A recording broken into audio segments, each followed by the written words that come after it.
Assalamualaikum warahmatullahi wabarakatuh. Perkenalkan nama saya Bakis Dwi Inaliani dengan NIM 07012823288082. Di sini saya akan menjelaskan mengenai rangkuman bab 2 dari buku Hukum Administrasi Negara karya Dr. Sahya Anggara MSI mengenai sumber hukum administrasi negara.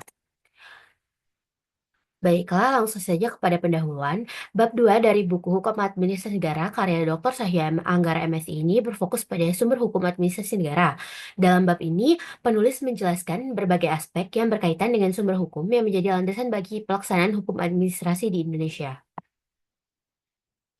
Selanjutnya ada mengenai pengertian sumber hukum. Sumber hukum diartikan sebagai segala sesuatu yang melahirkan norma-norma hukum. Dalam konteks hukum administrasi negara, sumber hukum mencakup undang-undang, peraturan pemerintah, keputusan presiden, dan dokumen resmi lainnya yang mengatur tindakan administrasi pemerintah.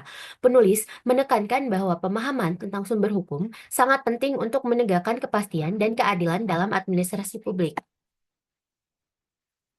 Adapun jenis-jenis sumber hukum, Dr. Anggara mengelompokkan sumber hukum menjadi beberapa kategori. Yang pertama, sumber hukum tertulis. Ini termasuk semua peraturan perundang-undangan yang berlaku, seperti Undang-Undang Dasar 1945, Undang-Undang, dan peraturan daerah.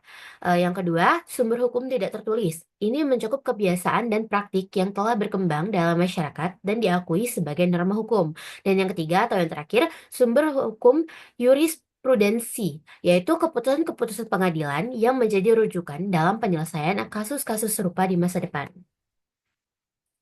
Selanjutnya, ada membahas mengenai kedudukan sumber hukum. Dalam bab ini, penulis atau Dr. Saya Anggara MSI juga membahas mengenai kedudukan sumber hukum dalam tata hukum Indonesia. Ia menjelaskan bahwa setiap sumber hukum memiliki hierarki yang menentukan kekuatan dan pengaruhnya dalam sistem hukum. Undang-undang memiliki kedudukan lebih tinggi dibandingkan dengan peraturan pemerintah atau keputusan administratif lainnya. Selanjutnya ada fungsi sumber hukum. Sumber hukum berfungsi sebagai pedoman bagi aparatur pemerintahan dalam melaksanakan tugas dan wewenangnya. Dengan adanya sumber hukum yang jelas, tindakan pemerintah dapat dipertanggungjawabkan dan diawasi oleh masyarakat. Hal ini penting untuk mencegah penyalahgunaan kekuasaan serta memastikan bahwa setiap tindakan pemerintah sesuai dengan prinsip-prinsip keadilan.